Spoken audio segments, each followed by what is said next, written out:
Federal Reserve raises U.S. interest rates and local banks follow. Retail sales surge 40%, the largest jump in decades. Consumer Council report highlights problems in property management.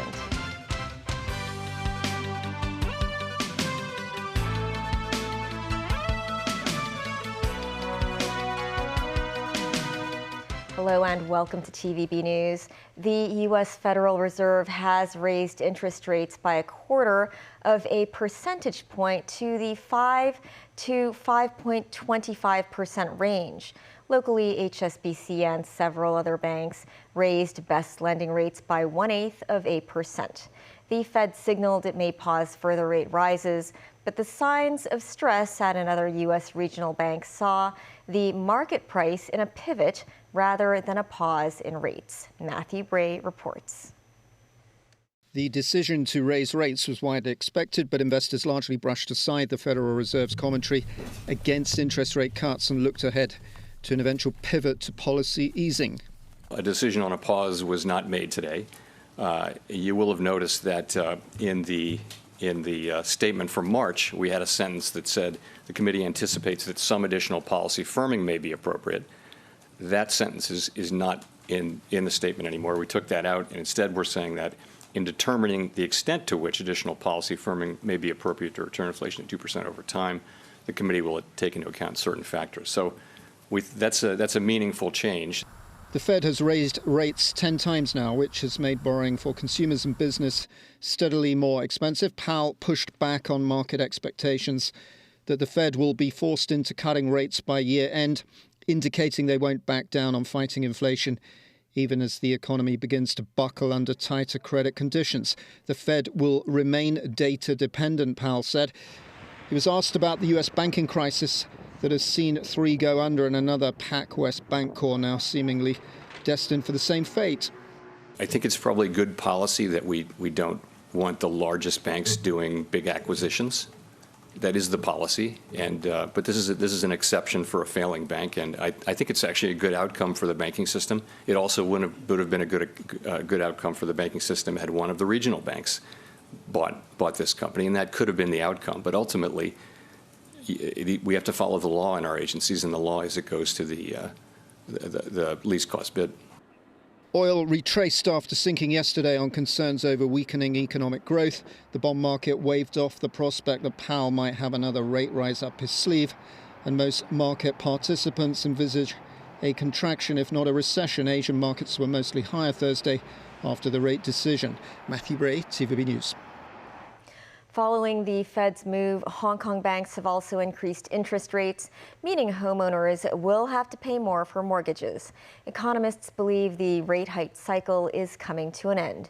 Sharon Tang has more.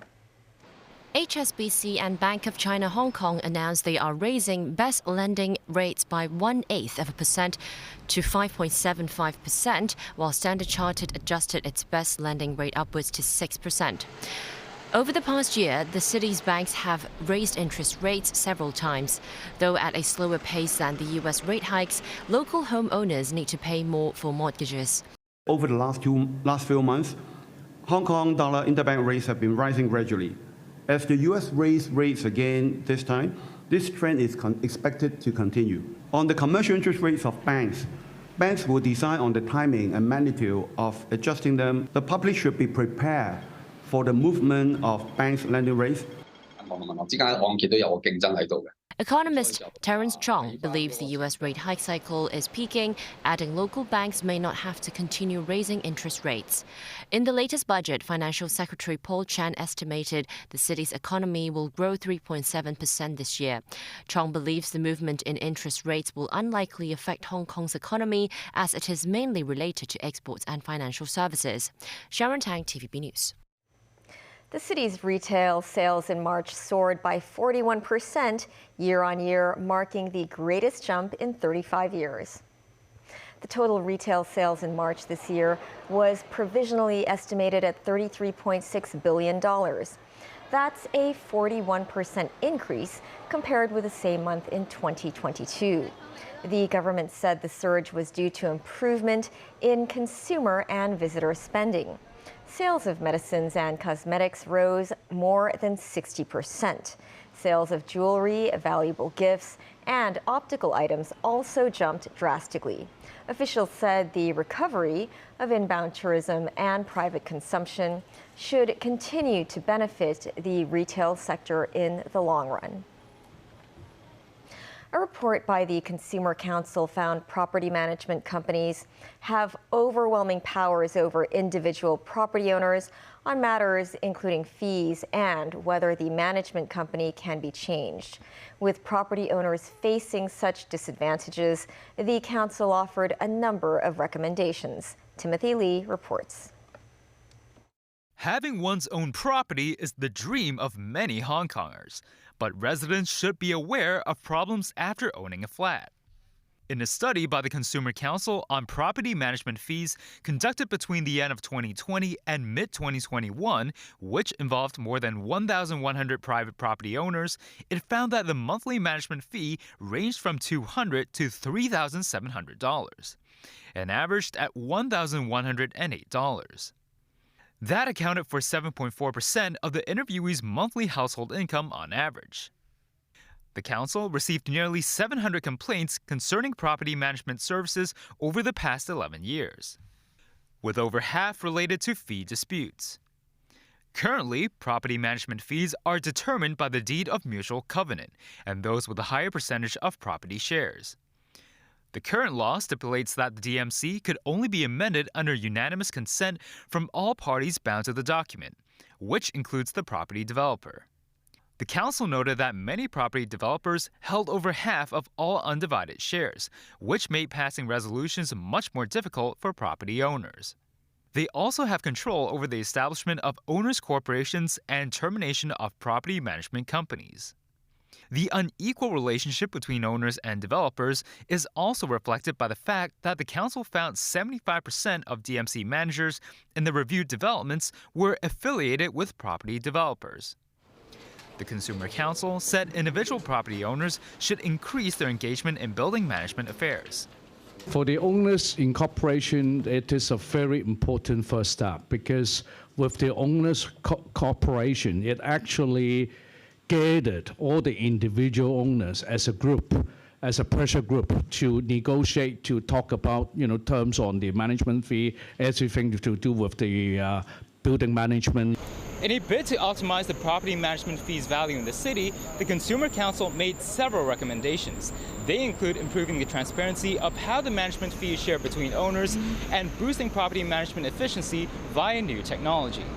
Timothy Lee, TVB News. Today marks the 104th anniversary of the May 4th movement. To commemorate the occasion, senior Beijing and Hong Kong officials attended the flag-raising ceremony at the Golden Bauhinia Square in Wan Chai. It's the first time for the Committee of Youth Activities to organize the ceremony after a 3-year hiatus. It also marked a first for all 19 uniformed youth groups to march in Chinese-style formations. Chief Secretary for Administration Eric Chan and Chen Dong, Deputy Chief of Beijing's Liaison Office in Hong Kong, officiated at the ceremony. In the May 4th movement in 1919, university students in Beijing gathered to protest against the Treaty of Versailles, which allowed Japan to retain Chinese territories that had been surrendered by Germany in 1914. The 5-day May Day Golden Week holiday came to an end yesterday. More than 620,000 mainland tourists came to Hong Kong. Among them, 14,000 holidaymakers visited the SAR through budget tour groups. So far, the city's travel regulators received no complaints related to these groups. Jackie Lin with more. Over the 5-day Golden Week holiday, more than 450 mainland tour groups registered their trip to Hong Kong, involving nearly 14,000 tourists. More than 40% of them were shopping trips. The Travel Industry Authority described the situation as having proceeded smoothly, with no complaints received related to these trips. And that's likely thanks to pre-holiday coordination efforts. Still, the travel industry watchdog says it is not ruling out more regulations towards budget tour groups crowding certain restaurants and districts. As Executive Director Annie Fonda said, should disruptions from these groups resurface in future, the Travel Industry Authority might have to put a cap on the number of tourists or tours these eateries cater to.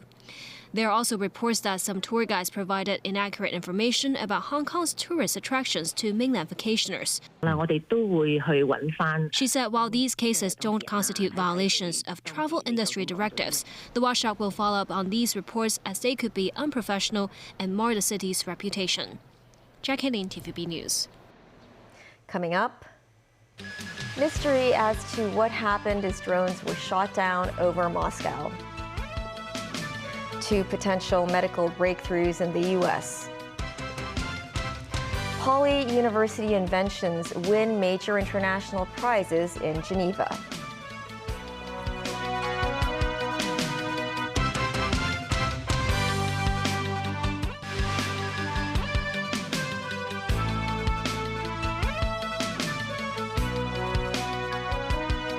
Welcome back.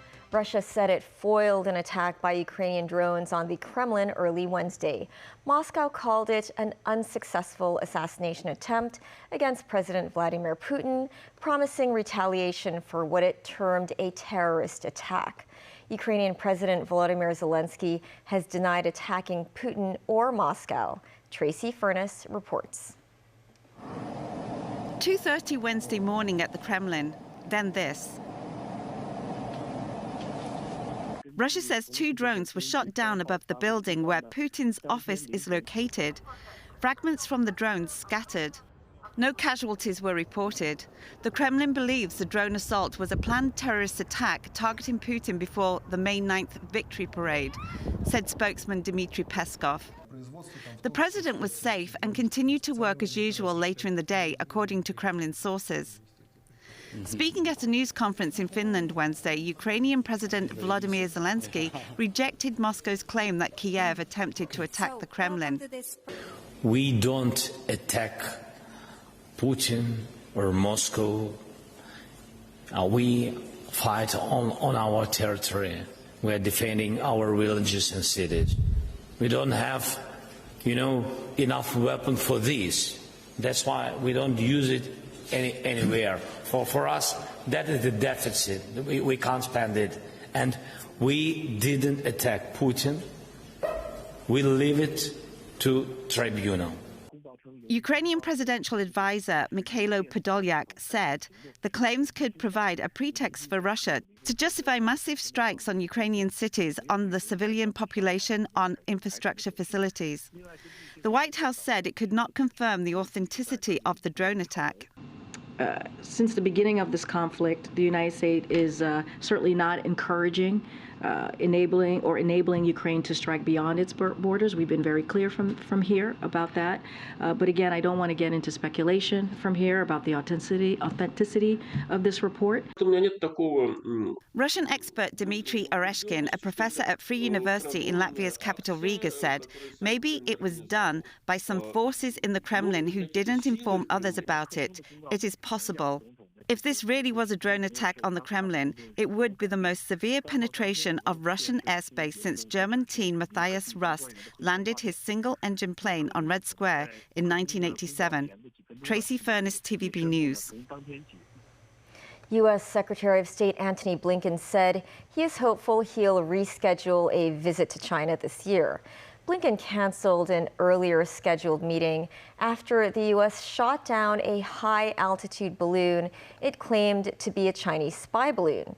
Meanwhile, U.S. climate envoy John Kerry said he has been invited to China for talks on climate change. David Garrett reports. US Secretary of State Antony Blinken speaking on Press Freedom Day. This journalist decided to ask a question that concerns the world's 2 largest economies. You had a trip that was scheduled to China that you postponed because of the Chinese spy balloon. And I have to ask you, in a period where there seems to be some warming of relations between the United States, the beginning of a thaw, Are you hopeful that you may be able to reschedule that trip this year? I am, and I think it's important, as President Biden laid out in Bali when he was with President Xi at the end of last year, that we reestablish regular lines of communication at all levels and across our government. We're in a competition with China, there's no secret about that, but we have a strong interest in trying to make sure that that competition doesn't veer into conflict. This is why Blinken's trip was cancelled 3 months ago. A white object was spotted over US airspace. Washington believe it is a spy balloon sent by China, which Beijing denies. The US military shot down the balloon. Reports last month suggested China wasn't prepared to reschedule Blinken's trip until it knew what US President Joe Biden would do with the investigation into the balloon. If there are areas where we can actually cooperate, because it's in the interests of our people, Chinese people and people around the world, so much the better. But at the very least, we need to have a floor under this relationship. We need to have some guardrails on it. And the way to do that is through engagement. Meanwhile, US climate envoy John Kerry, who was a former Democratic Party presidential candidate, says he's been invited to China to talk about climate change. President Biden has authorized a meeting, but there are certain things that we need to work through before that happens.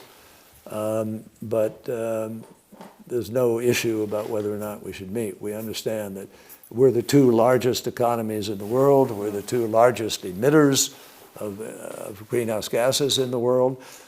Kerry was speaking on the sidelines of a conference on global warming in Berlin. He said the United States and China must work together to address climate change. David Garrett, TVB News. In the U.S., an experimental drug aimed at slowing worsening Alzheimer's has shown promise after an 18-month trial on people with early-stage symptoms who received infusions of donanemab. 35% showed less decline than those taking a dummy drug. And the U.S. has approved the first vaccine for RSV Wednesday.